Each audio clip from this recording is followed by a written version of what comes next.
तैयारी हम अब जियो घाटे दौरा उठा के हम अपना बाटे सुने आबे में करिए नहीं ढेर तोएले नहीं गए छठी घाट पे हमारा से जानकारी है कोई भेंट छठी घाट पे हमारा से जानकारी है कोई भेंट।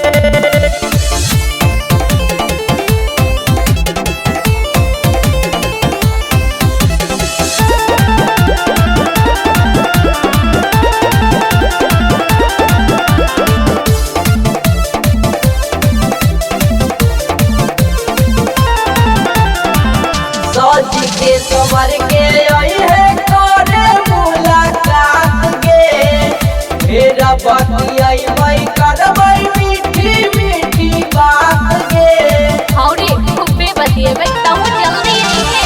सज के सवर के आई है करे मुलाकात गे मेरा बाकी आई मई करबई मीठी मीठी बात गे। अच्छा कौनो गड़बड़ नहीं होता सब कैले छियै से कौनो गड़बड़ नहीं होता सब कैले छियै से। ढेरे कोई देख लेते की कहता है। छठी घाट पे हमारा से जानकारी है कोई भेंट छठी घाट पे हमारा से जानकारी है कोई भेंट।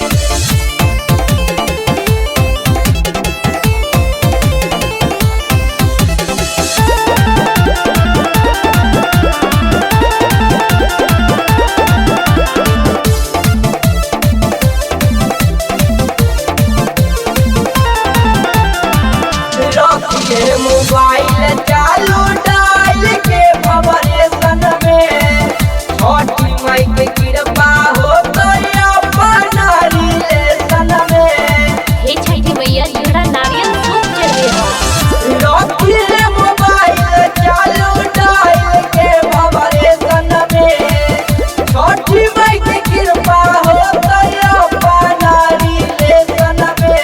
मैये जानते आरा रही है पंडाल के तो बीच वाला गे बीरू में के बतिया नहीं करी है मिसटे एने ओने भूलिए ना छठी घाट पे हमारा से